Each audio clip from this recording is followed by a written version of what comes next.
Are you an adventurer looking to take your hunt to the next level? Then you're in the right place. Welcome to East Meets West Hunt with your host, Bo Martonic. Hey everyone, welcome back to another episode of the East Meets West Hunt podcast presented by onX. On the onX Hunt app really creates maps for hunting that are made by hunters with over 400 different overlays and almost 10,000 unique hunting units, 985 million acres of public land, maps for all 50 states, detailed public, private boundaries, landowner names, hunting districts, everything you could think of, all at your fingertips. And you can use this without cell phone service. You can use this on your desktop, your tablet, smartphone, whatever that is. You can access the onX Hunt app, and they all link together with each other. It's one of the only things that I use every single time that I'm in the woods. So if you want to check out the onX Hunt app, go to onxmaps.com. And if you use the coupon code EMW, you can save yourself 20% off of the app. So the University of Elk Hunting, the online course, what that'll get you. So Corey Jacobson and Elk 101 have put together the most comprehensive and complete resource for increasing your elk hunting knowledge, confidence, and hopefully success. So in addition to having, full access to this entire course for 1 year, you also have access to the UEH mobile app, which basically just puts the content from the online course right in the palm of your hand. And just like with onX, anytime, anywhere, with or without internet or cellular connection. Really helpful to be able to refer to something on a hunt, on the drive to a hunt, whatever that might be. So you also get a bunch of different discounts from Elk 101 partners, including 15% off of elk hunting gear from the Elk 101 store. So basically you can pay for your whole cost of membership just by buying a few pieces of gear and the money savings that you get from that. If you're interested in the course, use the coupon code eastmeetswest and you can save yourself 20% off of the annual membership at elk101.com. So go ahead and check that out. And then lastly, Mountain Tough Fitness. So Mountain Tough is 12 months of training right in the palm of your hand. Again, same thing with, you see the trend here with onX, Elk 101, everything is available right at the palm of your hand. You have a video-based program that's delivered directly to your smartphone, tablet, or desktop. You have private access to the lab, which is a community of like-minded people for feedback, accountability, and support. Access to the Mountain Tough coaches for questions. And so this is, an online course that's designed for hunters to put you in the best shape of your life, not just physically, but mentally. And there's, each program is split up into, training specific. You can get the all access, which is the full 12 months. You can just try out the preseason one. This was a 16-week program, leading up to the season. There's a whole bunch of different avenues here. Really great program that I'm on my second year going through. I can truly say that I've never felt better from a physical and mental standpoint. So if you head over to mountaintough.com and you can find a whole bunch more information on there, and feel free to reach out with any questions. Okay, so first of all, let's say I apologize for not getting this podcast out on time. I thought I had it uploaded, ready to go, and I did not, and I was traveling to Mexico for work and did not have my hard drive to be able to upload it. I completely, like I said, apologize for that.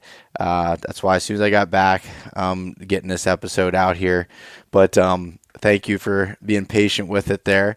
This podcast here with Ryan Carter is really cool. It's different than some of the other elk hunting ones I've done in the past.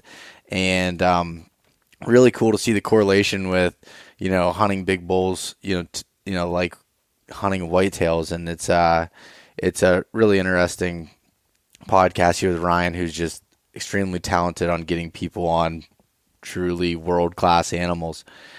But as far as what's going on currently, we're, really getting into when I call the prime of scouting for mountain bucks. And this weekend, it'll be the first time I'm really hitting the woods, and it's a little late for me, but been busy and just prioritize some different things in my life, and that's just the way it is. I mean, everyone knows that feeling there. So I'm gonna be really hitting it hard here.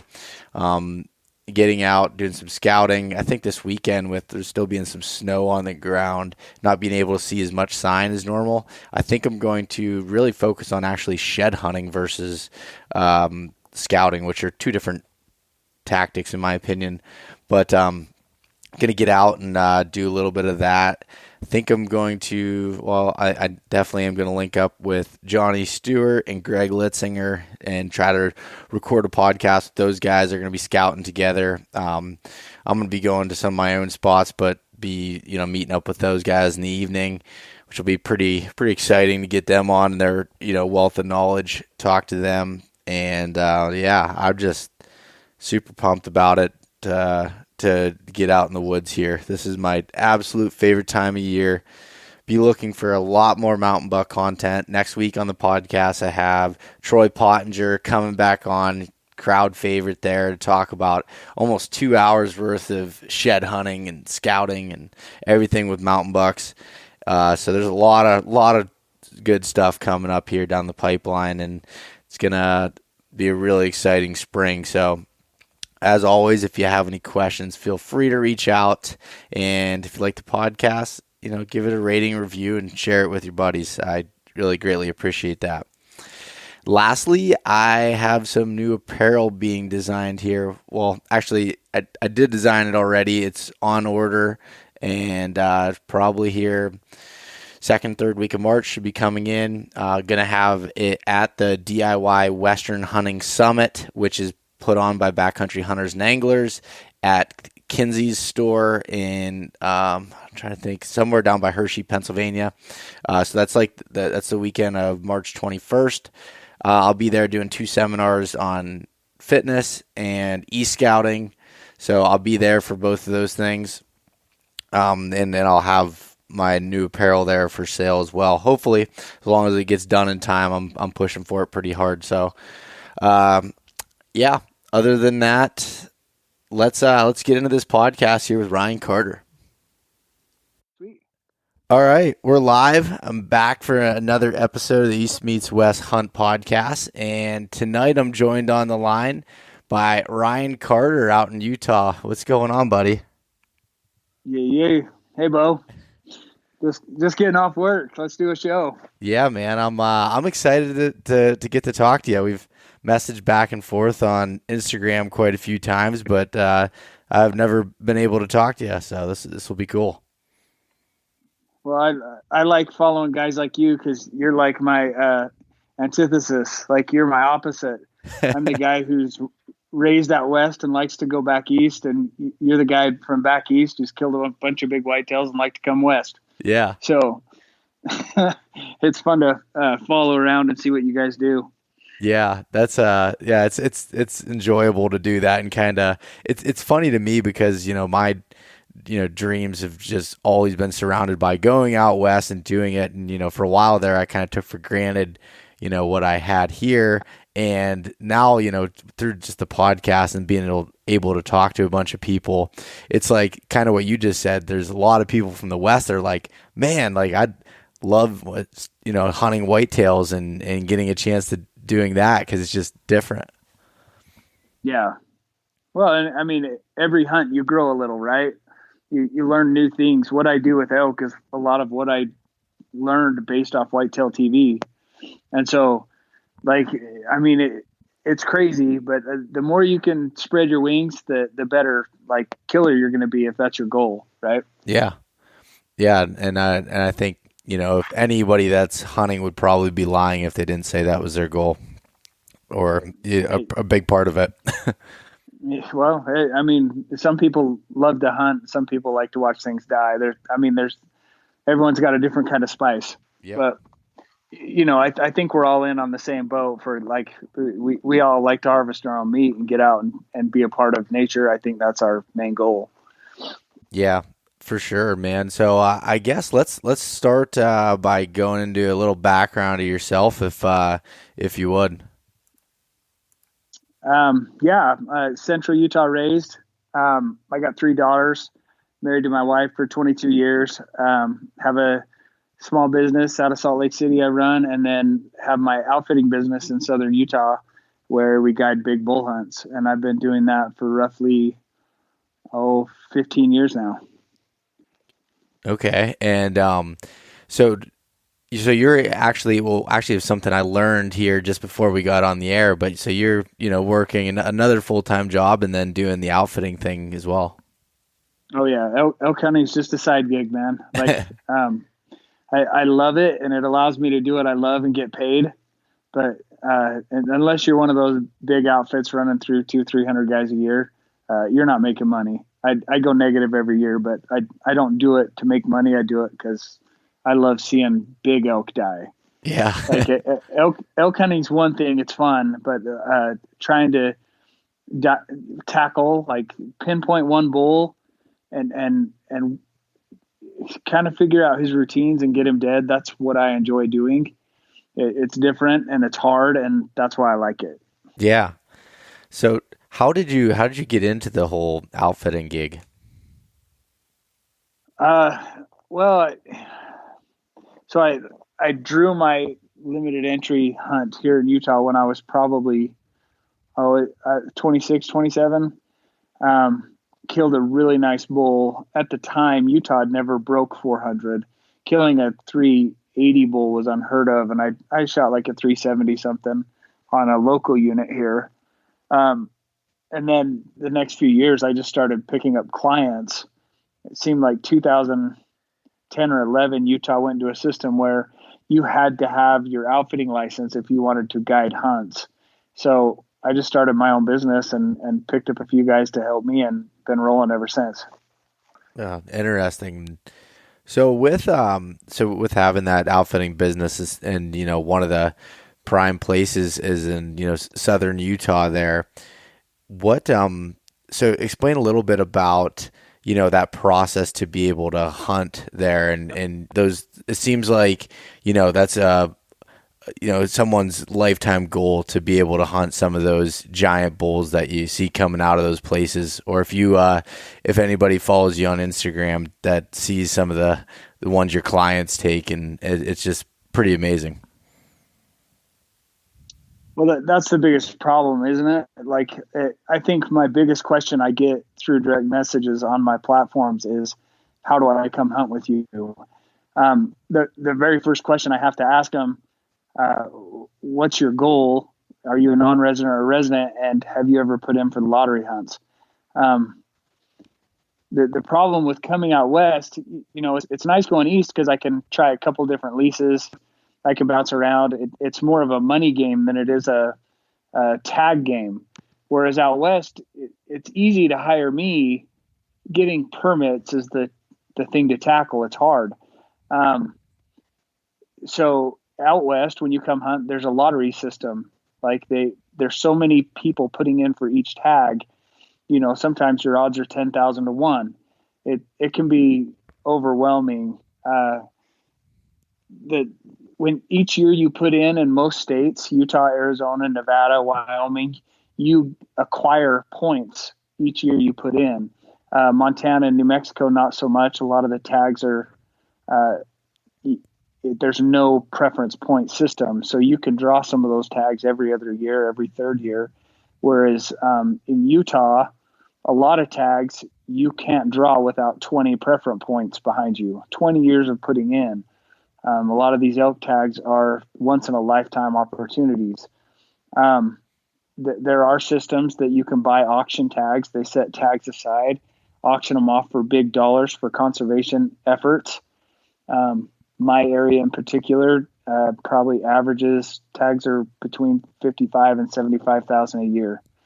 So getting a tag is your biggest hurdle coming out west.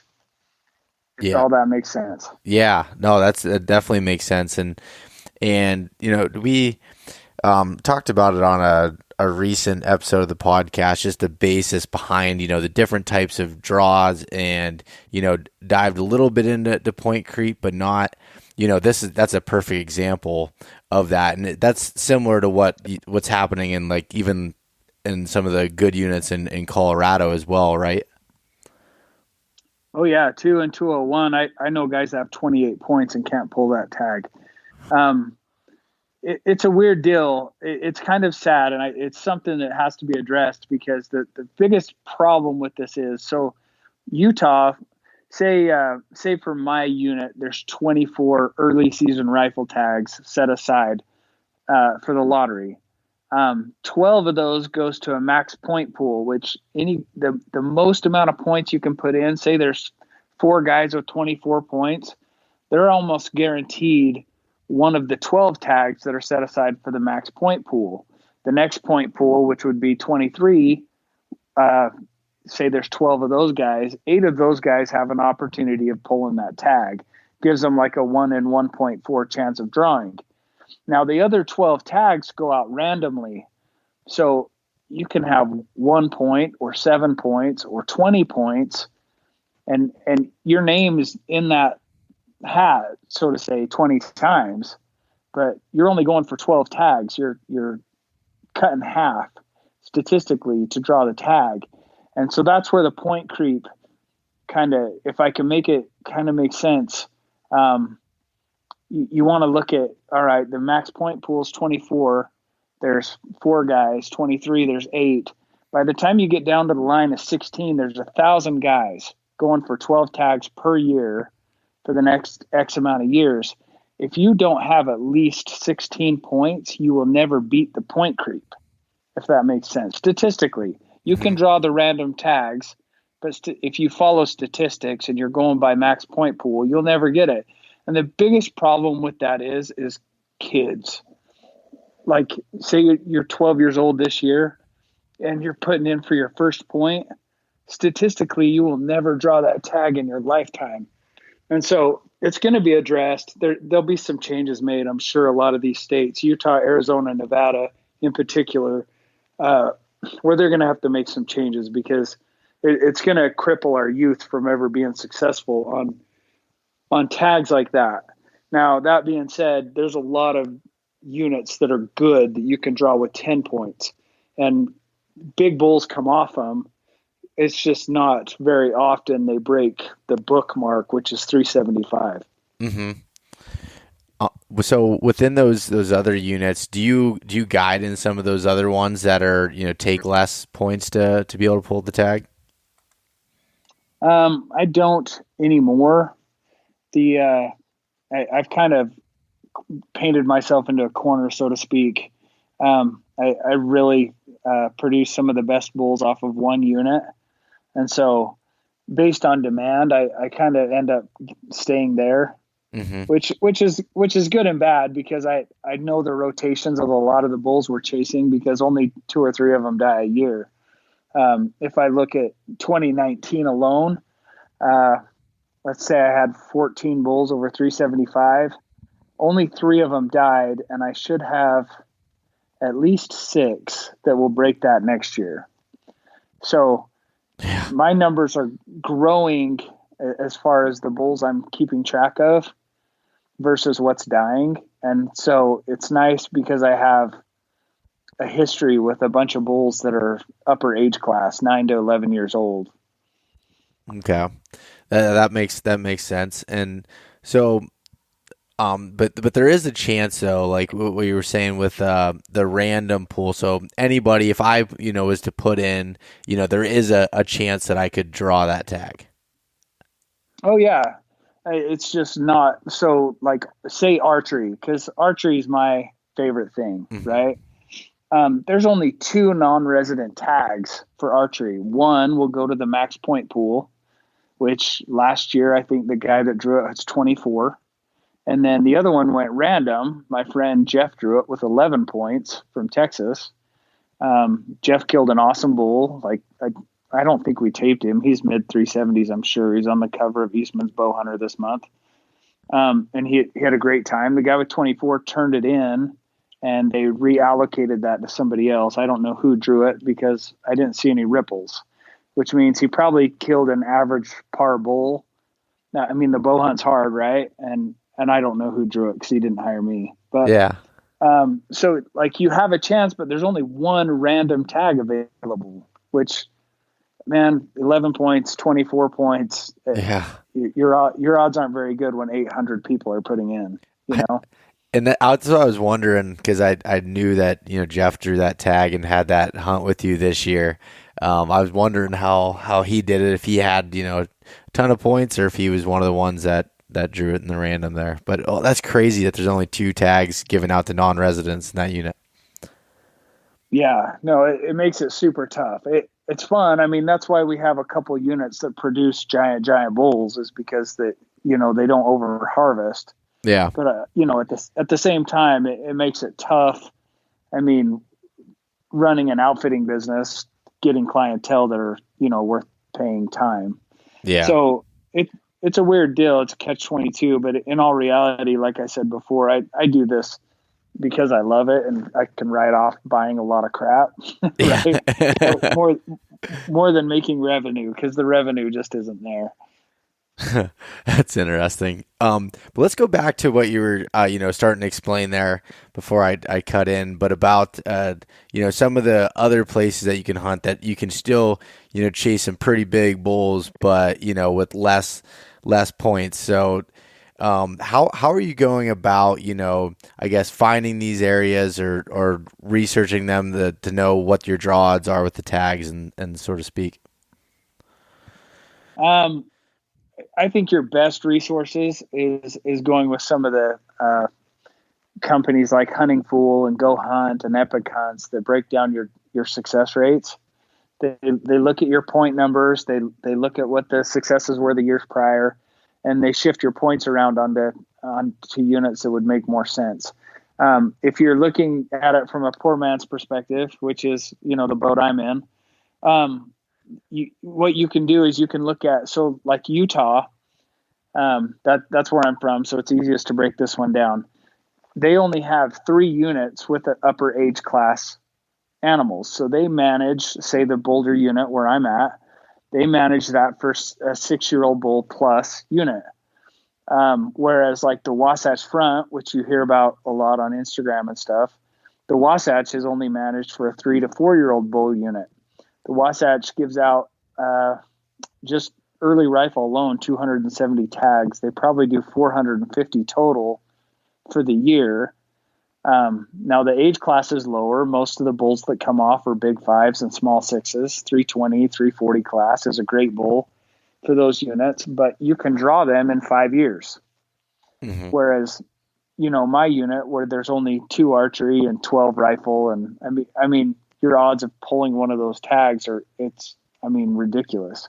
So like when Jeff drew and he called me, I just laughed, like, cause I thought he was joking. The fact that I am friends with the guy that actually drew that tag, non-resident, the one random happens to be one of my friends. I thought it was a joke, Yeah.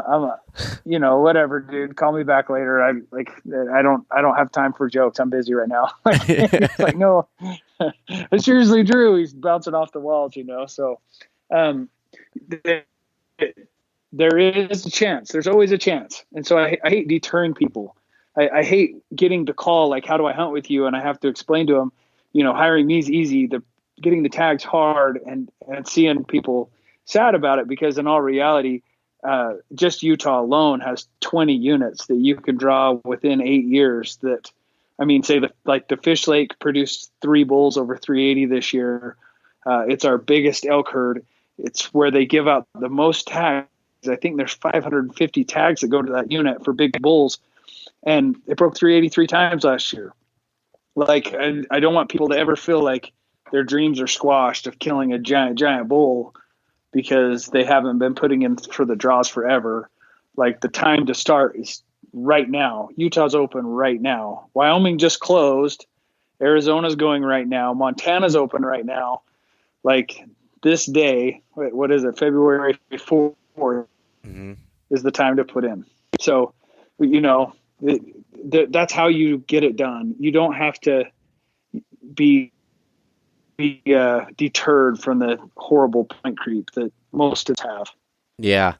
And that's a good. I'm glad you explained it that way, because I know with me last year, as I was trying to figure out how I was going to allocate my money, to putting in for tags or building points. There's all of us, or most of us have a certain budget or whatever you got to hit. So I was trying to figure out, and Utah kind of fell off my radar a little bit because I felt like it was just not going to be, I didn't really have a chance there. And, afterwards, after I missed the deadline last year, I did hear a little bit, more about it, and, talk to some other people, and, by, listening to you talk about it here, it sounds like, a state that I definitely shouldn't, overlook as a possibility.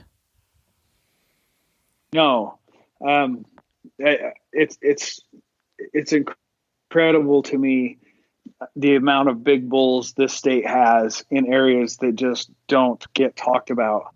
There are just hidden gems. I think it was last year. No, it was 17. A bull came off the Cache unit, which is in northern Utah. It's right on the Idaho border. It's known for 5 points. You go up there to just pull a tag and kill an okay bull and have a laugh with your friends and go home, because you can do it in 5 years as a resident, 8 or 9 as a non-resident. Probably the biggest typical I've ever seen, heaviest for sure. I think that bull ended up 421 typical and 411 net. Came off the Cache, a unit that nobody spends any time looking at. And the kid that killed it, his buddy killed a 389 the year before. So they had located a couple older age class bulls on just some little hidden spot. In fact, I think if I remember hearing right, the first kid drew the tag, killed the 380 something bull, found the big one. The other kid bought the tag the next year at an auction for under $8,000. Like, that's ridiculous. You can't go to Montana for under 15. You can find very few outfitted hunts in Colorado for under 12. To kill a decent elk in the West without playing the lottery system, plan on spending 15 to 25 grand to hunt. Within the lottery system, your tag's $1,000 and you can DIY a hunt and kill a nice bull for, $1,000. It's if you're playing the lottery system, that's the way to go, budget wise. But it's an interesting thing. It's just, there's a lot of research that goes into it. And so, when I saw your video posted the other day and watched you kill that bull, I loved it, because it just goes to show you do the right amount of homework. Coming out West isn't that big of a deal, but looking at it on paper, if you're looking at statistics and you're looking at budgets and all this stuff, it really seems impossible when it's just not. You can do it. It's great. Yeah, no, that's a great way to put it. And like I said, I said a little bit in the video and stuff there, but it was, something that I thought was almost kind of impossible at first. And once I did it, it's like, all right, now I just need to, go back again and, do some more research and more preparing for it and learn, more about elk. And as you do that, you just gain knowledge and it's all depends on, what your goals are. My goal for that was, any bull elk. That's what I wanted. And, and depending on what your goals are, there's a hunt for you. Right. And I tell people all the time, like, you're never going to learn how to hunt Idaho if you don't go to Idaho. Like, just take a gamble. You can buy an Idaho tag cheap, $300, $400. Just go. That's how you learn. And you'll probably fall on your face, but the next year you'll have 10 times the knowledge walking into it, and you'll ask 100 more questions. And then by year 2 or 3, I promise you're going to be in the middle of elk, but you're never going to do it. It's pretty rare to put it all together on paper from home. Yeah, that's for sure. But so with you, it's kind of unique, with you, living out there and running your outfitting business. I'm intrigued by, again, in the world of social media, seeing, all of the trail cam pictures you post and just the amount of scouting and stuff you do to get on these giant bulls. I'd love to, kind of hear a little bit about your process and and I get what it seems like at least is an obsession with that aspect of it. Well, yeah. So I have a different game, right? If you're learning how to hunt elk, if you watch videos of hunting elk out west, you see guys up on ridges with spotting scopes and binoculars and glassing for miles and miles and picking the ground apart, which is the way to do it. I mean, it saves a lot of miles on your feet, right? But what I've done is a little bit different. I grew up hunting that way, and a lot of the bulls I killed early 2000s, that's how we killed them. We'd backpack in, we'd get out on points, we'd start glassing, we'd start picking apart bulls, and go kill the best one we could glass up. At the time, I was running trail cameras. I think I started that around 2005, 2006. I know my flash cameras were still running 35 mil film.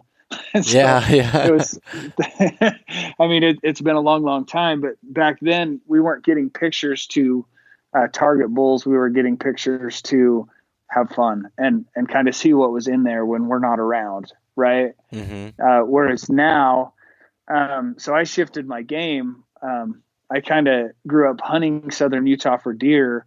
I was down there deer hunting probably around 2006 or 7. Came across my first 400-inch bull, which was awesome to see. I'll never forget it. It's pretty rare you ever see animals like that.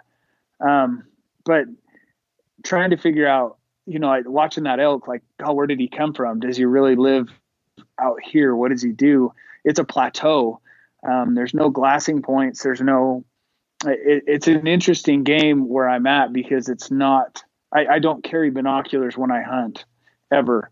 I spend a lot of time on the ground, and I learned what I do preseason from watching Whitetail TV, like literally like hunting Nebraska, watching whitetail shows, trying to figure out what these guys are doing in the hardwoods. That's what I've ended up doing in southern Utah on plateaus. So I've figured out that elk have rotations. They rotate like any whitetail. They're just 100 times bigger. Whitetails can stay on a 2-acre farm, 20 acres, 180 acres tops. They have these little areas they run and they rotate, and you can figure it out and get their timing. And when the moon switches, I mean, that buck's dead, right? Yeah. I do the same thing with elk, but their rotations vary on age. Some of my younger bulls rotate 2 to 5 miles. Some of my older bulls, 9 to 11 years old, they rotate on 16 to 18 mile loops.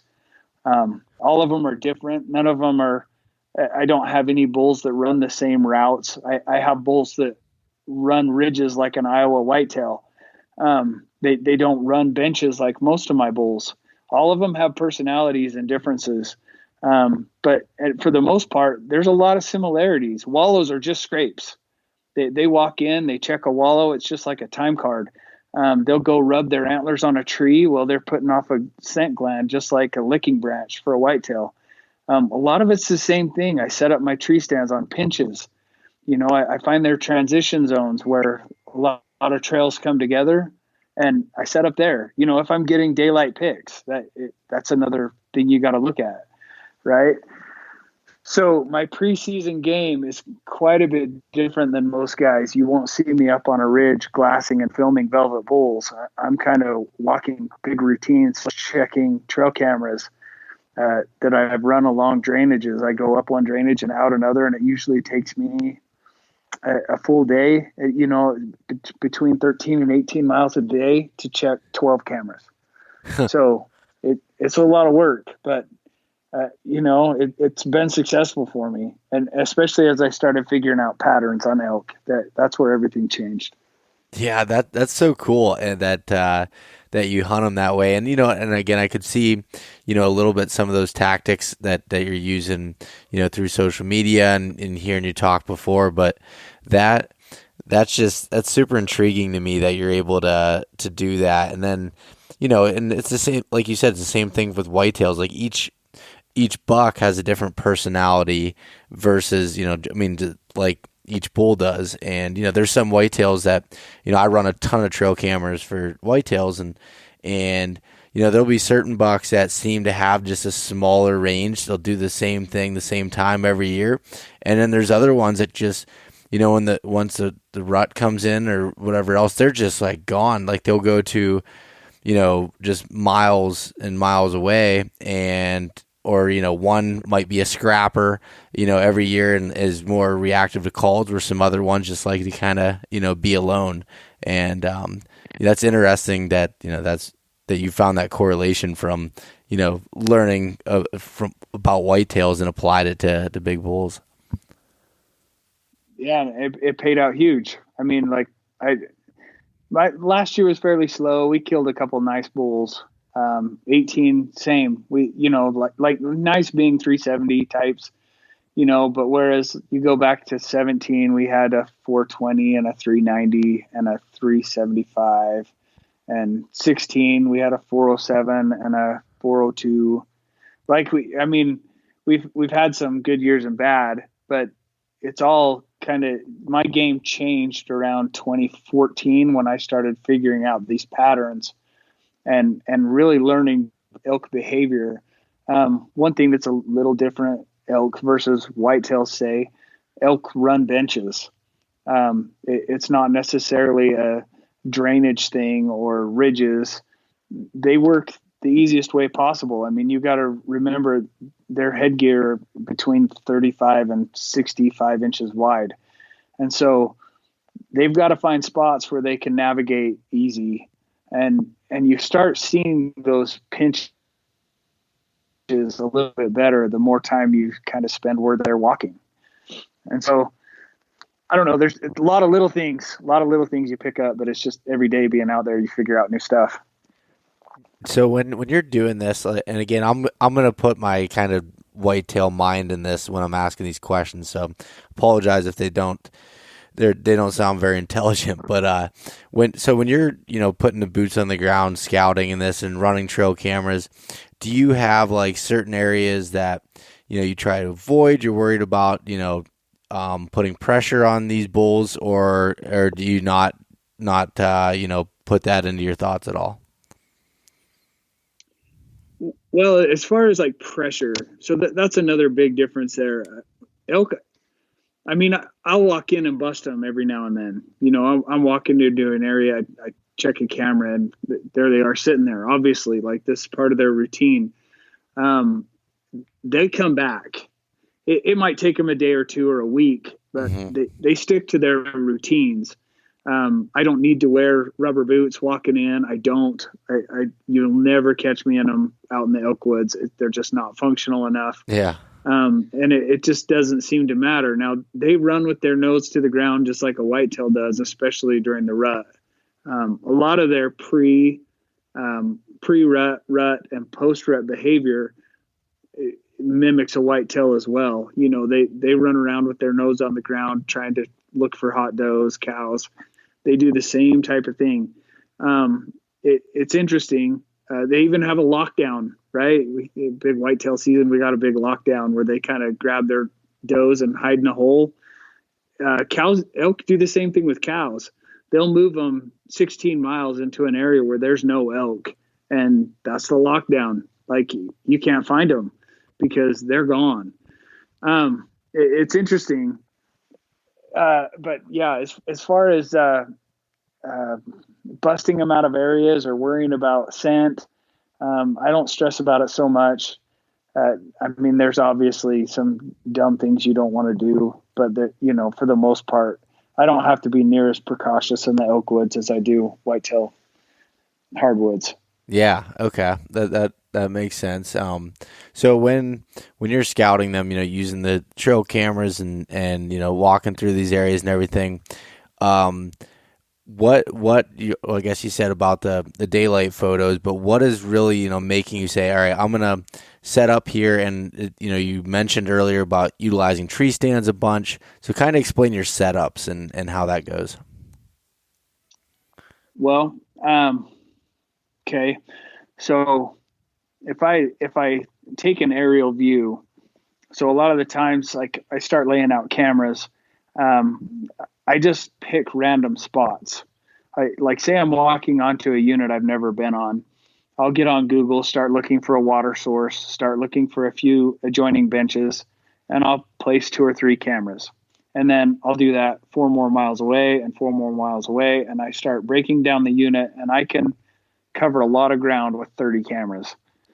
Then as I start to put together the intel and find, okay, this is my age class, here are my better bulls, then I start moving in another 8 to 10 cameras into the area where the better bulls are and breaking down more water sources, because I mean, elk are just big beef sticks, right? Like they've got to have food, they've got to have water.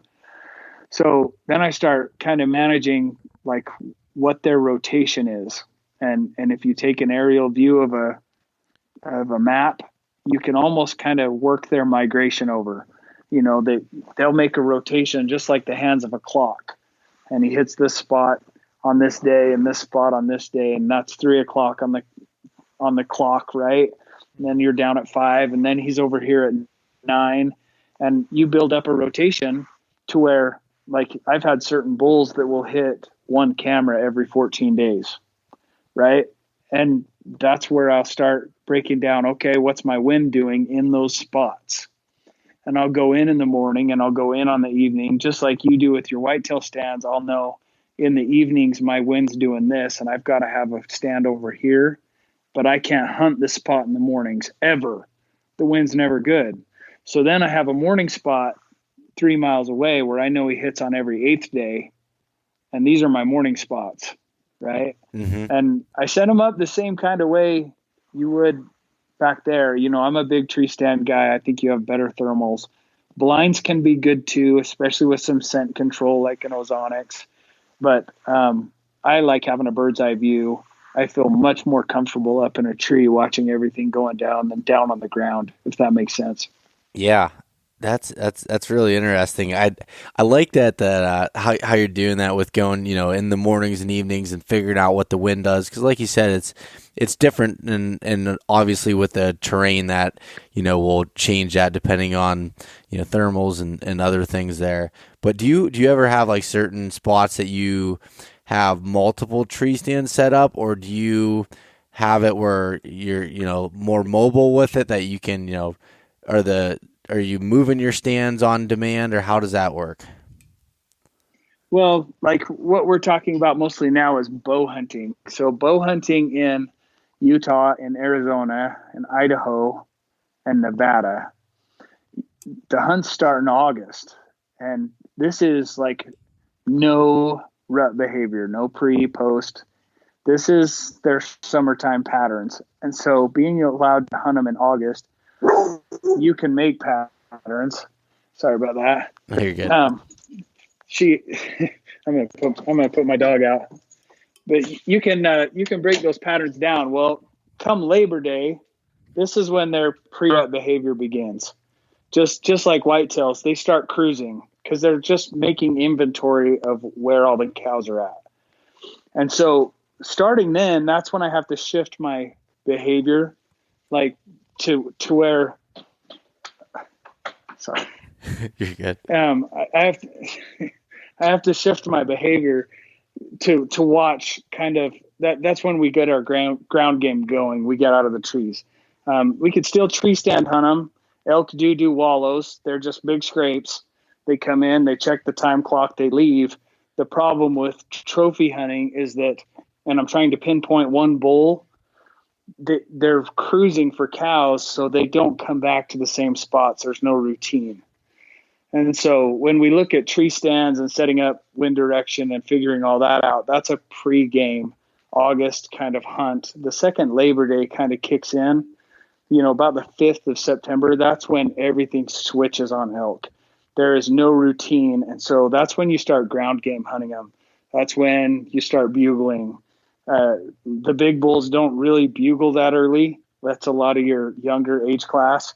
They get in their heads like it's finally their turn to run cows. So they're polished up. They start pushing cows and they bugle. So like younger age class, I mean, that's a great time to hunt.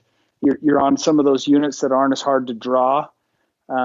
That's a great time to capitalize with your bow, is that September 5th to 20th area. Whereas about the 20th is when the real estrus starts to hit and the big bulls rut. And so that's when you kind of shift again. You're really aggressive that time of year. The thing about elk that's different than any other thing I've ever hunted is they are aggressive and they don't care about the little things. When the rut kicks in, I don't wear camo. I'm not sneaky. I don't like hold back. You know, say you're watching like a Primos elk video, right? And they're bow hunting, so you know you got to take that part into consideration. But they get a collar set up 100 yards behind the shooter in the direction of the wind, because the elk will move with the wind because they're cautious, right? So that collar sits back 100 yards and ambush tries to set up an ambush for those elk with the shooter way out in front. And it works out every fifth, sixth opportunity. You work a bull, he comes in, you shoot him. You know, when you're not trophy hunting, that's not a big deal. During the rut, hard rut, late September, you will never catch my shooters being quiet. I'll set up just like they would on a Primos video, but elk are noisy and they're huge. And so for me to get them to come in, I don't quietly sit back patiently. I run till we're in front of them. We get the wind right, and then I make noise. And I don't necessarily cow call or bugle, but I snap limbs. I rub trees with branches. I make a lot of noise because that pulls them in twice as fast as a call does in my experience. So that's the fun part about elk. Like the rut is fun. It's the best word is probably romantic. It's a romantic type setting because the fall colors, like the elk are like, I mean, it is amazing to sit back and watch elk move a hillside. Like it's just beautiful. It's fun, but for trophy hunting, it's hard because I'll call in 20 330 class bulls before I have one that breaks 350. Mm-hmm. Man. Does that kind of make sense? Yeah, no, that definitely makes sense.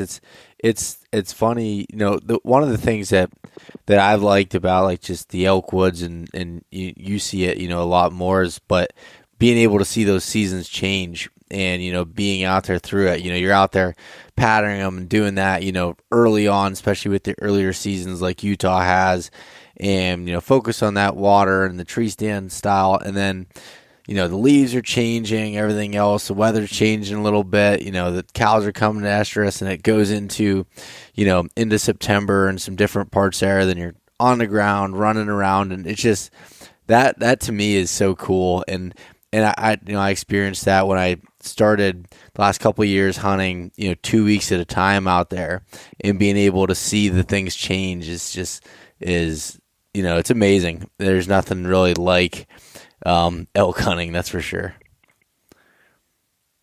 No, it's different. It's just different, and that's the only way you can describe it. I mean, I've tried axis deer during the roar. I've hunted mule deer in the rut. Obviously, I've done whitetail. I love whitetail in the rut. There is nothing that's as aggressive and scenically, like, that nothing compares as September in the elk woods. Nothing that I've experienced, not yet. Yeah. And so, you know, I geek out over it a little bit, probably more than most guys, but you know, there's something there. It's pretty fantastic. So when you're talking about, you know, calling in all those other bulls that, you know, in the area you're hunting isn't something that, you know, your clients want to take or anything else. You're hunting, you know, true trophy bulls, but so you're not doing, you know, much calling itself, or are you using them to locate it all and then kind of switching tactics to, you know, making noise, or how does that look? Again, it kind of depends on the week. I shift tactics a little bit. Like a lot of the time, especially if you're fighting moon, if you have a full moon at night, you're out they'll stay out and rut all night long. It makes the daytime hunting hard. That's where I kind of will do a lot of locating bugles. So I'll go out in the middle of the night, ridge to ridge to ridge, bugling, trying to figure out where the bigger portions of the herds are, taking notes on where the big bugles are. And obviously I capitalize on my cameras as I'm moving through that country, trying to figure out what bulls are where. So yeah, I'll do locate bugles quite a bit. If you got good rut going on during the day, I'll kind of do the same thing to an extent, but more often, I mean, those are the days, depending on how many setups you make, but I probably average 15 miles. You know, there's days I'll do, I had one last fall, we did 21 miles in a day. Now, obviously that day we didn't do very many setups because when you set up, everything slows down, right? Yeah. But I mean, we do a lot of miles, and that's the hard thing about elk is it's a physical game. You're fighting elevation, you're fighting just straight, and I don't mean elevation like on your legs, elevation on your lungs, and vegetation. I've noticed like when I'm at high altitude in the trees, I breathe better than I do at high altitude where you're above timberline. It's weird, but you can move a lot quicker when you're on the north face of pines, even though you're still at 11,000 feet. You fight a lot of elements when you're elk hunting. And so it is a physical game. It's quite a bit different in that respect. And it's almost why I appreciate whitetail hunting so much, is because I can see my truck half the time and I can read a book while I'm sitting in a tree stand.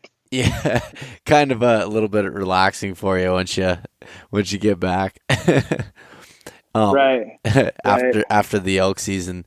But you I want to come back to the whitetail thing here in a minute, but you brought something up that that's important to me, and I definitely see you take it really serious, is like your overall fitness and getting ready from that side of things, your overall health and fitness when it comes to elk hunting. And kind of, you explained about, having a 21-mile day. Like, that sounds absolutely ridiculous, especially at elevation and through the different terrain and everything. But what does that look like for you, and why is it, so important? Well, I go to the gym every day for aesthetic reasons. I really like, it's a different thing. As I start shifting gears into summertime and start doing cameras and I'm hanging out at elevation more, I shed about 20 pounds a year, because really you don't need a lot of muscle mass for elk hunting. You need to be able to move. And so I take my fitness more serious than a lot of guys, but less serious than a lot of guys you see on social media. Guys that really function well weigh about 30 pounds less than me. I as of right now, I'm probably 207. I'm 5'10". I have a lot of meat on my bones. I have too much meat, too many red blood cells to function well at high elevation. Like, you get a guy that's my height and 160 pounds. Yeah, he can't pack 110 pounds, but he gets the job done because he can move 18 miles a day. And so, the fitness part is a big deal. I go to the gym every day. I lift weights. I care about the aesthetic part of fitness. And that's the nice thing I enjoy about winter, is I don't stress so much about my cardio. Yeah. But I do shift gears come June, because that's when I really start spending a lot more time at elevation. And it's a hard game. Don't come out west not prepared. I can't tell you how many guys that show up on their dream hunts, and day 2 we're sitting in camp because they got altitude sickness. Their body's not used to that low oxygen percentage, and it takes them a day to acclimate and kind of get used to things. And even then, we're day 4 before they're really functioning well, and we're doing over 10, 12 miles a day. It's a hard deal. So coming out west, you kind of got to prepare. I mean, not that there's not high out mountains on the east side. There are. I've been high elevation in Virginia before. It's tough, but it's way different out here. The air's drier. The elevation's hard. The scrub oak kicks your ass. Yeah. But that's all part of the game, and it's fun. In the end, you appreciate it. But it can be a tough gear shift out here. That's one thing that tried to explain to people too, like when I started going out west the first time, I had never even like been out there even for any reason. I was just showed up for the first hunt, and the elevation just, straight up kicked my ass. It wasn't that, there's areas in Pennsylvania, like you said, Virginia and all the Carolinas and stuff that have arguably just as steep terrain in some places, but it's so different when it's at 3,000 or 4,000 feet versus 10 or 11,000 feet. Like that's just, there's no comparison when it comes to that. And, so that definitely plays a role on it. And I can, promise you, no matter what, you're never going to wish you were in worse shape. So, if you, the better you're in shape, probably the more enjoyable your trip is. And like you said, with people going on hunts with you, those are once in a lifetime, type opportunities there. It would, probably be in your best interest to be as prepared as possible. Yep. And it's not, I say it again, you don't have to be this diehard guy that you see on social media. It's not that critical. Yeah. There's still a lot of places where you can hunt from the road. I mean, Utah's infamous for our road hunters here. It's embarrassing. They have jokes. The Mormon militia's out on opening day. Like, it's crazy. and these guys are successful in ways. They are. But I mean, if you are to come out west and with the intent of killing your best animal possible, like you have those intentions of like really going after the upper age class and working as hard as you can. Yeah, you need to get your ass to the gym. Like, you've got to spend some time on the stair climber. It is in your best interest. That's how you get successful. I'm not saying you have to have these big ripped muscles and veins popping everywhere. I'm just saying you have to be able to move and function with as little air possible. And, one of my biggest things I try to teach guys is recovery. I'm all about recovery. You don't see me at the gym taking a pre-workout. When you see my stuff with Mountain Ops, I don't promote a lot of their energy-based product. What I promote is their branched chain amino acids. Like, I want to get my ass back in the game. I need my probiotics. I need slumber. I need a hard night's sleep. And so those are the type of things that I noticed. I'm 43 right now.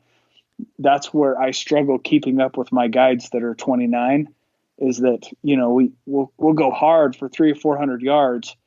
They're ready to go in a minute. It takes me a minute and a half, 2 minutes before I catch my breath.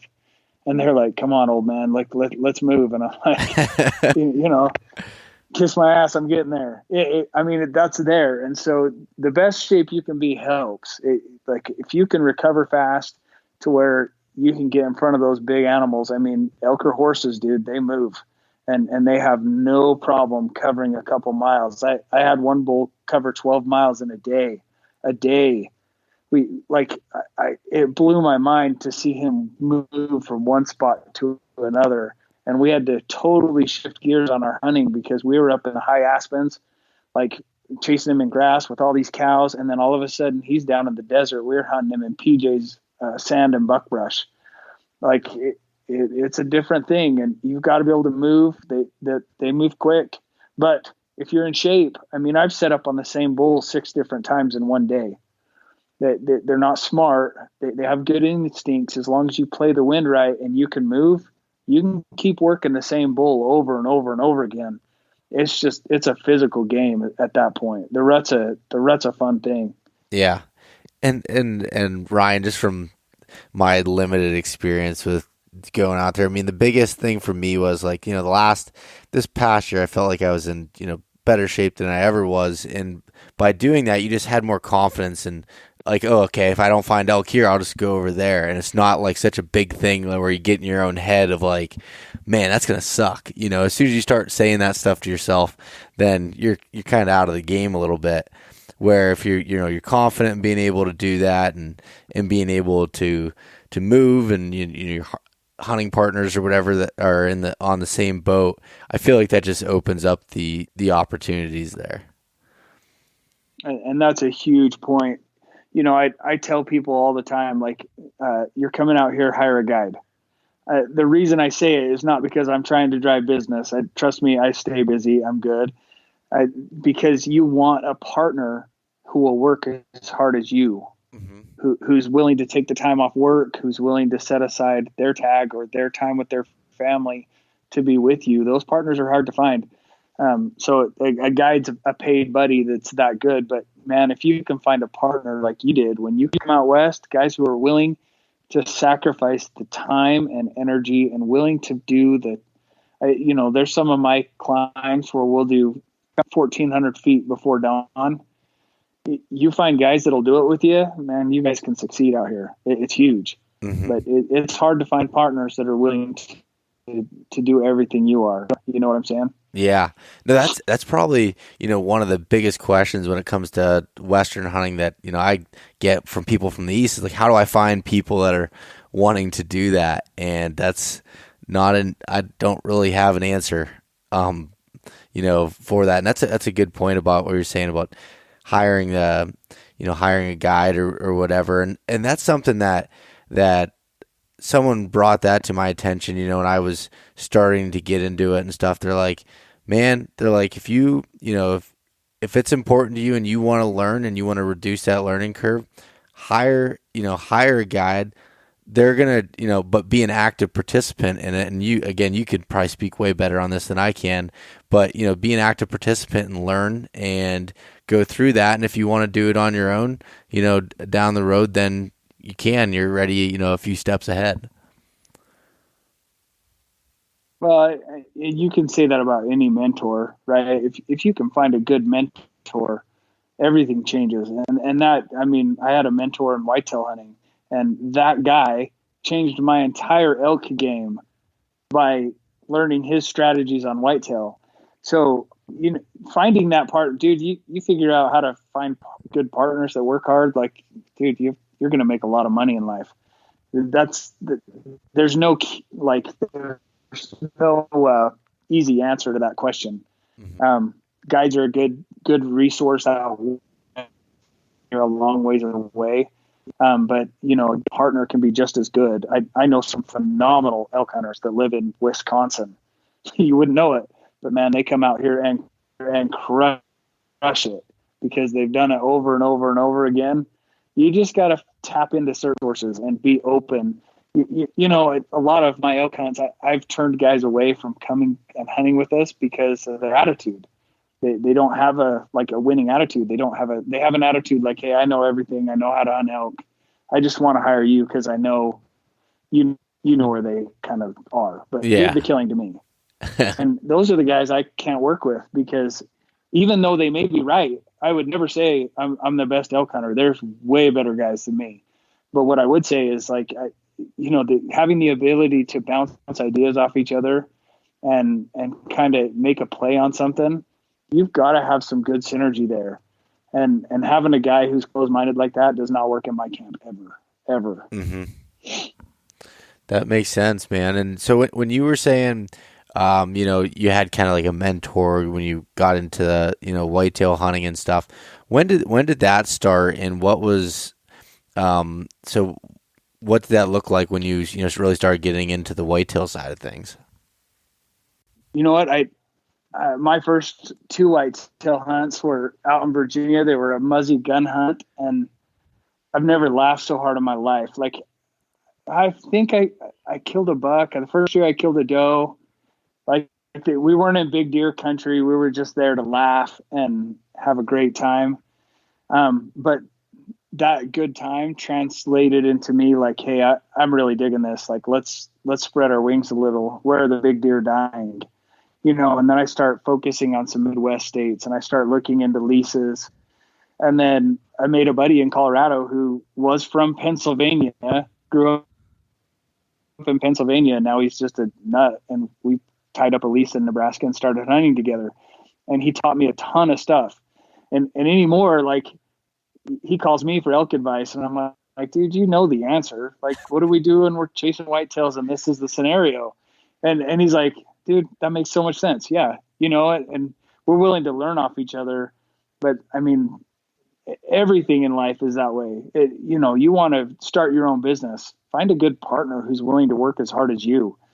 You know, that if you can find people who are willing to work, you can be really successful in a lot of things. Mm-hmm. But finding those people, that's a hard thing to do.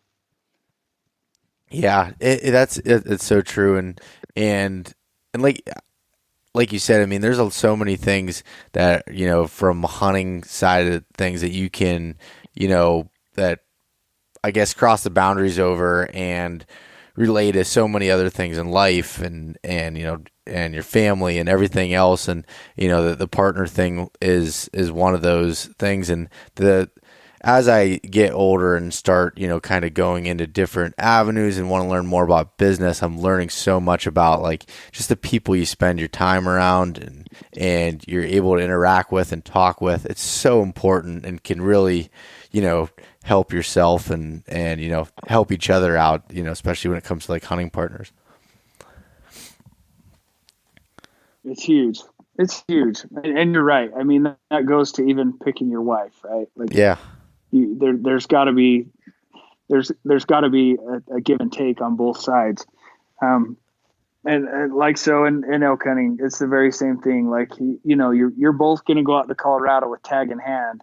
You've got to take turns falling back and calling while the other guy's trying to make a play, and you learn things off each other. One of the best tactics for killing rutting bulls is not trying to get them to come to you, because they bed up in the middle of the day, right? So elk they'll go hard and heavy in the mornings. Elk migrate quite a bit. They move up in the mornings. They go down at night. Everywhere I've ever hunted elk, that's their pattern. You get into some weird places where they're on mesas, and the up and down elevation isn't part of it, but they have their, we move west in the mornings and east at night. And then somewhere in between is their bedding. Your best plays are in the middle of the day, but you don't do it by taking your collar in and working your collar in on the bull. Your collar might sit a half mile away and bugle, because those elk bugle in their beds. And so you can make a play by having your collar just sit under the sun in a grassy meadow bugling while you work your way up into their bedding area and kill them. But you've got to have someone willing to make sacrifices for you for your success to work, and theirs as well, right? So a good partner is like almost essential coming out west, because minimum, I go 6 miles in a day. That's a tough spot to be when you're by yourself. I mean, I do it a lot, but I rely on things like my Garmin InReach. I communicate with a lot of people. My guides are both locals that live where we hunt. I'm able to communicate where I'm at pretty quick, pretty easy. So, but a lot of the times you come out from a place you're not used to, you're out there 6 miles in by yourself, you're in trouble. If you're not prepared, you are not in a good place. So good partners are crucial out here. Yeah. And one thing that you said there, like it's easy for someone to say, yeah, I'm in it for you. But finding someone that truly, wants your success just as bad as their own is like just next level. And, I've learned that and have found, a few hunting partners that are that way. And it makes you not even want to hunt with anybody else, because, you feel like you'll be let down, because, when you find those people that are like that just, care about your success just as much, if not more than their own, then that's huge. And, and then you got to be that good partner as well. Well, and you'll see, like, I mean, if you go to Colorado with the same guys you went with last year, in the back of your head, you're like, man, I killed an awesome bull next year. I really want my buddy to kill. And his success is going to be priority for you until he gets one. Yeah. And so you guys, you're going to grind twice as hard. And those relationships grow as seasons pass. The two kids that work for me have worked for me for 10 or 11 years now. I have no secrets from them. Like none. They know where every camera is. They have keys to every box. They know where every one of my bulls have died, because they've helped pack almost every one of them off. And I mean, they're my brothers. Like, they know everything. And it's hard to pull in new guides that you can trust with that kind of information, It's something you have to cultivate year after year after year. And, you'll see, just like in anything else, man, you get these guys who are willing to sacrifice to grow with you. Like, they stay your brothers forever, man. It's a big deal. It is. Yeah, that really is. And that's why, the elk film I had, I named it Centergy, because it was, a bunch of people that ended up a result of, one person and myself, killing a bull, but it was the culmination of a bunch of people that, worked together for that, one result there, I guess. Well, and I think, as the hunting community grows and tags get harder, you see that a little more here in Utah. Like, you can only put in for one species on the lottery as a resident. If you from Pennsylvania put in for Utah, you can put in for every species because tags are so hard to come by. Whereas resident, I have to pick elk, mule deer, bighorn sheep. I can only do one, right? So when you do finally draw a tag, everyone wants to go. Everyone wants to be a part of it. And as each one of those people in that group draw, you're all there for each other. You cultivate some pretty awesome relationships because the tags are so hard to come by. It's a weird thing. So, like, the West is kind of weird, like you see these big group photos with these guys around a dead elk that there's 20 guys in the photo, and you laugh and like, oh, there's Utah. Well, that's why. That makes sense. Those opportunities are so slim. Everyone wants to be a part. Everyone wants to help. And, you plant seeds. That's how you get your best hunting partners, is by being there and helping somebody else with a tough hunt.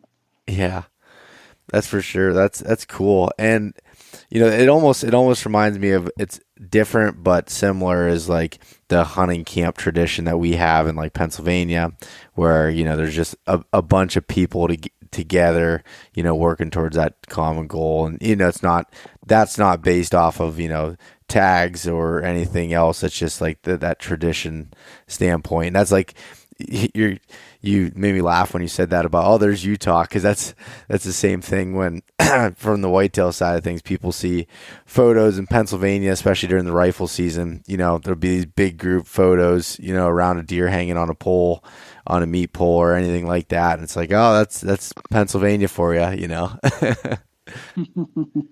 Well, I think that's what, if we're going to keep this tradition alive, that's what we have to keep cultivating. Mm-hmm. Like it's never something to make fun of.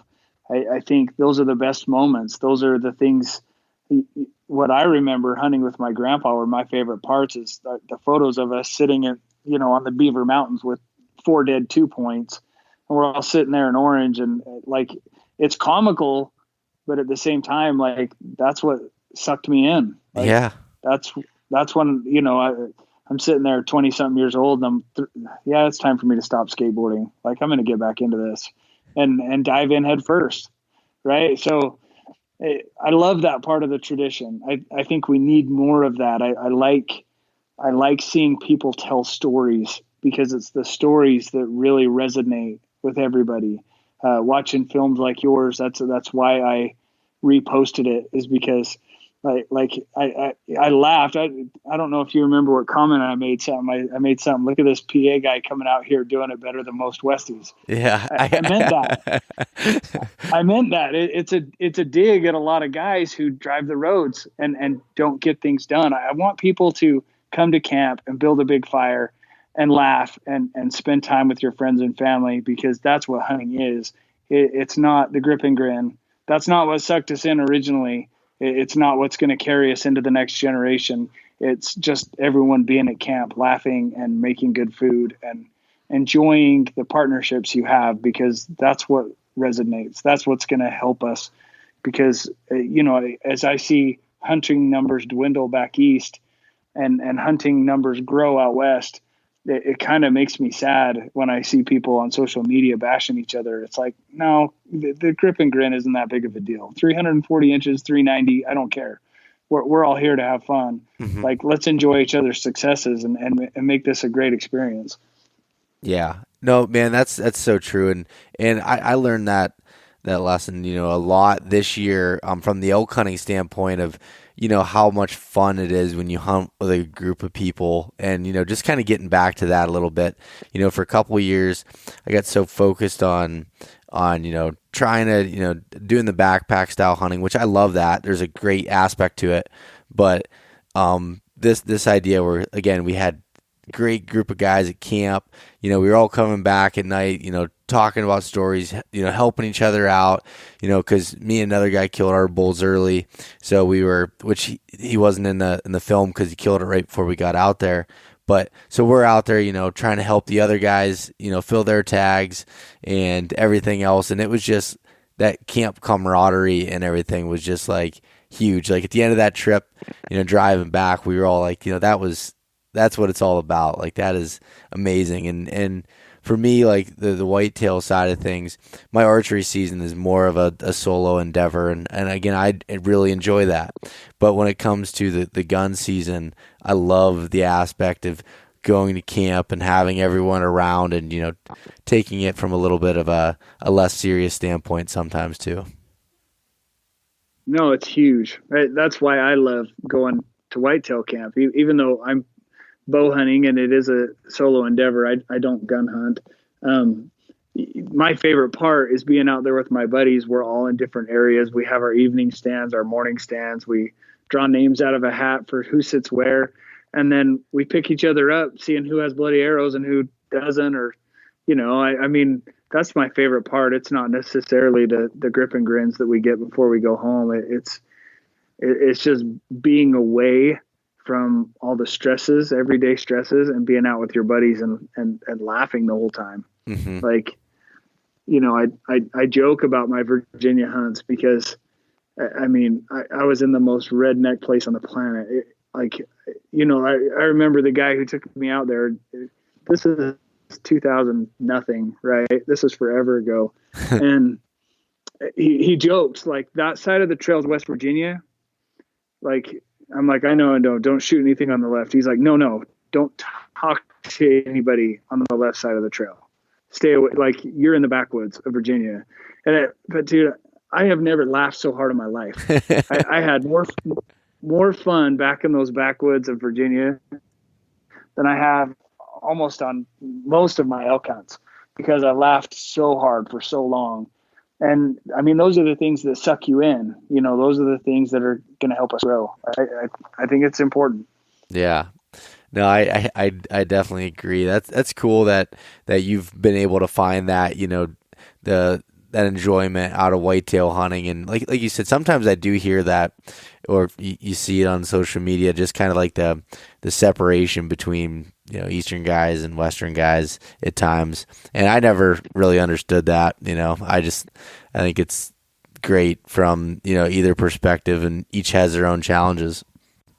That's the best part about it. It's nothing's the same. I like, there's hater pages everywhere on forums, on Instagram, on Twitter. There's people, that's what they live for, is to get on and cause problems. And let's be honest, our demographics and alpha type, it's just a bunch of dudes trying to, measure up who has the longer prostate. I don't know, but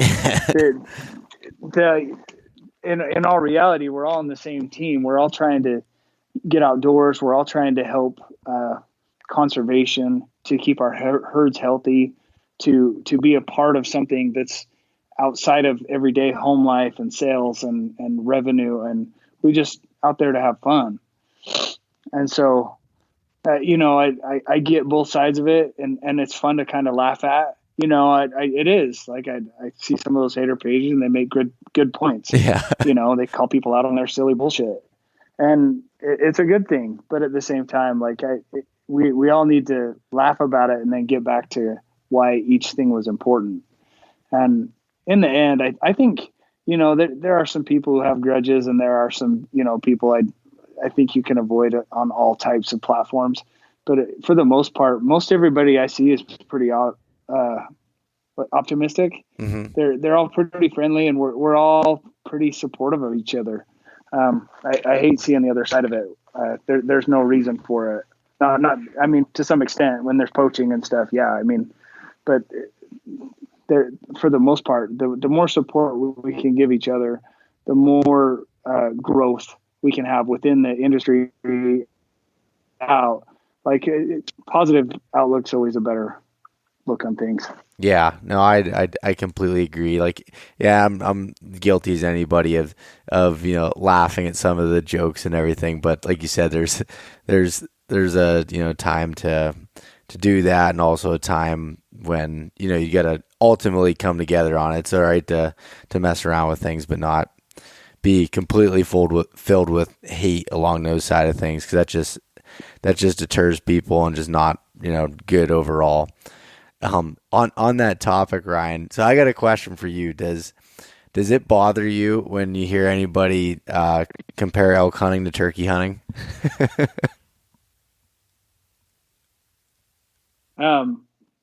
No, like it's laughable to me, right? Yeah.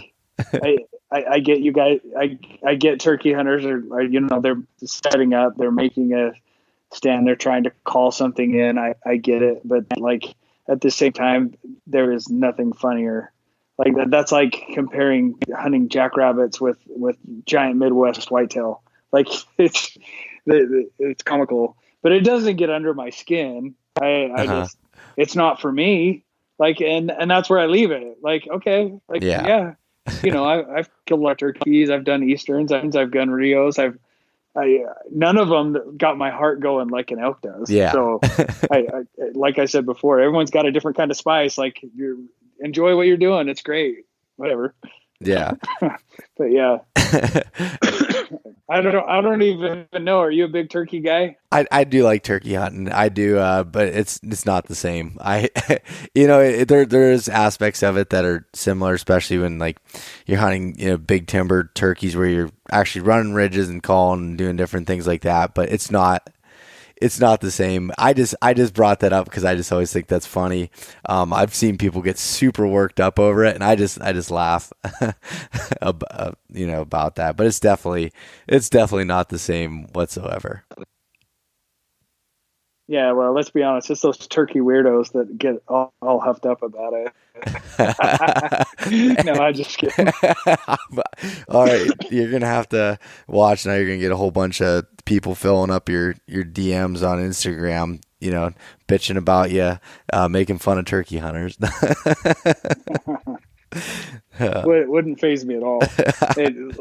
Like I said, I have nothing on it. I've never compared it because I've never had a turkey hunt that compared. Yeah. And that's what I tell guys when they get all huffy about it. I'm like, look, dude, I've done sets. I've killed a lot of birds. I don't get all worked up like I do on elk, but the same thing I could say with whitetails. When I'm hunting out west, whether it's mule deer or elk, I don't get, what's the word? Like buck fever. I don't get excited. Mm-hmm. Like what I'm doing, I'm constantly in play because I'm on the ground with them. I'm able to move, even after the shot, I'll shoot them. I'm paying attention. Okay. The wind's, on my left ear, he's going to move downhill cause he's an elk. Based on those two things, he's going to move over here. I got to go. And I move to the next spot and I try to get ahead of him, and you're trying to get another bullet in him. And I never take time to get excited. Whereas when I'm tied to a tree in the Midwest, right? Like that deer has to put his head down in this spot. He has to take this trail. Everything has to come together. It's Darwinism's finest moment is bow hunting in the Midwest, because you're stuck in a tree doing nothing. Like all you can do is screw up your shot. Yeah. If you ever get your bow back. And dude, my heart beats out of my chest. Like I a million times a minute that I tell everyone, like, that's the sugar. That's what makes everything fun is bow hunting whitetails. And everyone looks at me like, dude, you're crazy. I would way rather have an elk screaming at me. And I'm like, yeah, I like that too. Yeah. But everything's different. And like I said, I have nothing against turkey hunters. I don't even compare them because I've never had a comparable experience. Yeah. I've never got the sugar on a turkey ambush. And so, everyone's different. It's all good. Yeah. No, that's funny. And Yeah, I never heard it compared to as far as like with when you're sitting in a tree stand all day. That's what you have to work yourself up about that encounter, and would definitely explain some of the elevated heart rates and uncontrollable shaking at times. Yeah, no, it's crazy. It's a great thing.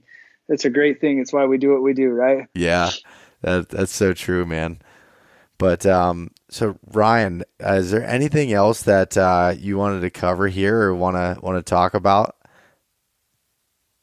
Um, just based on your demographics, like where you're located, what you do, as you're pulling guys out west, but you have a lot of followers out east. If I could tell anybody anything, what gives me the most heartbreak is when people look at the complexities of acquiring tags out west and give up on it. It like once you do it, you start figuring things out. If I could give advice, I would just say, if you guys have dreams to come out west, just do it. Like there are plenty of opportunities. There's general season. Utah, you can come out here and hunt spikes every year. A spike bull is like a yearling whitetail. They just have one on each side. And you can come out to Utah every year and do it. It's over the counter. It's a couple $100. The nice thing is they're on the limited entry units. So you're hunting spike bulls, you'll probably see 46 points while you're sitting there hunting spike bulls. But by doing so, you're learning terrain, you're learning behavior, you're learning elevation and the hiking and what it takes. And if you kill one, how hard it is to get it out. You learn everything you need. Like the success to being a killer is killing things. Like don't let the hard like paperwork side of hunting out west slow you down from coming out here, because this is fun. Like it is just different. Just like what I love about going out east is different to me. You guys will get a kick out of coming out west. It is a fun thing to be a part of. Yeah. Well, yeah, I think that's great advice, man. And definitely something that I think there's still, an information gap with a lot of the people in the East is knowing about those opportunities. And that's why I like talking to people like yourself and being able to show the realities of that, and that's my biggest goal with everything with this podcast and everything else is just to show people that there are, opportunities like that I didn't know about until I just did it. And it sounds dramatic, but it literally changed my life as far as, being able to find those experiences, and then it just snowballed from there, I guess. Well, and, my favorite part about you, I've listened to a few podcasts. It wasn't the podcast and the knowledge that sucks me in. It was your story. The fact that you're willing to work and get dirty and do the things that are important. I think that's important for people to hear, is passing on those stories, to do films, to share what the experience is. So, on that note, like keep doing what you're doing. That film you did captured a lot of what this is out here. And so that's why I had to repost it and jump on it. I want people to see that. And my demographic out here, that's what people do. And they're like, well, that was no big deal. Yeah. But for me to see what you do, where you're from, I know where you're from, right? Like I've been to PA. I know what hunting is out there. And to see you come out and do what you did is a huge success. And telling those stories helps other people see it's obtainable. And it's important. This like thing of elk hunting or mule deer hunting or anything out here is obtainable for anybody who wants to reach out and grab it. And I want people to not be deterred by the complexity of paperwork. It's a big deal. Just come out and have a good time. That's what it's about. Yeah. Well, I really appreciate that, Ryan. And yeah, that's exactly it is, if you put in some work and time with it, I'm not a great elk hunter by any means, not even a good elk hunter, but what it took for me was just keep doing it, and learning and making mistakes and failing and just keep going, and anybody can do that. There's nothing about my story that's any, special or anything with it's just getting out there and doing it and making that happen. And yeah, that's what I want to get across and yeah, just get out there and chase your dreams if that's what you want. Mm-hmm. No, but it's good advice, and keep telling your story. Maybe one day you want to do another podcast. I could probably put one out on just funny elk stories, because I got a million of them. But I mean, that's what drives us, and I think it's a great deal. I was happy to see the film. Yeah. Happy to sit down and talk with you for a minute. Honestly, it's great to get to know people who are willing to put in the work. So. Thanks for reaching out. Yeah, Ryan. We'll definitely have to do another one. I really enjoyed talking to you here, and if you would you want to share a little bit where people can find some more information on you, your outfitting business, or whatever you want to talk about there? The only one I really cultivate is my Instagram, Ryan_DC Outfitters. It's the same under Twitter. Facebook's DC Outfitters Facebook page. I have a website. I think I've kind of let it go because I don't need to drive business. It seems like because tags are so rare and the area that I hunt, there's so few, I book out every year. So I stopped focusing on trying to sell hunts as much as I just do try to promote hunting and build a brand. Mm-hmm. So I post a lot of stuff there. Most of it gets fed into the other feeds. You can find me on any of them. I'll probably be the most responsive on Instagram if you got questions. So feel free. A lot of times I bang out messages on DMs. I do a lot of videos while I'm driving. Hey, this is what you do. This is how you put in. But send me a message if you got questions. I'll do my best to answer. Awesome. Well, again, thanks for coming on, man. It's great to be able to talk to you here, through the phone, and looking forward to meet you in person one of these times. Yeah. You need to get out to Utah or Montana for a tack event. We'll go run the mountain with some bows. How's that sound? That sounds like a blast. That sounds like a good time right there. Yeah. Well, I know you've been to a few. Sean DeGray that runs the TAC events. He's one of my partners in DC Outfitters.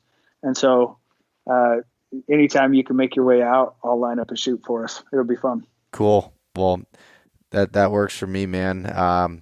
We'll talk to you soon here, and you have a good rest of your night.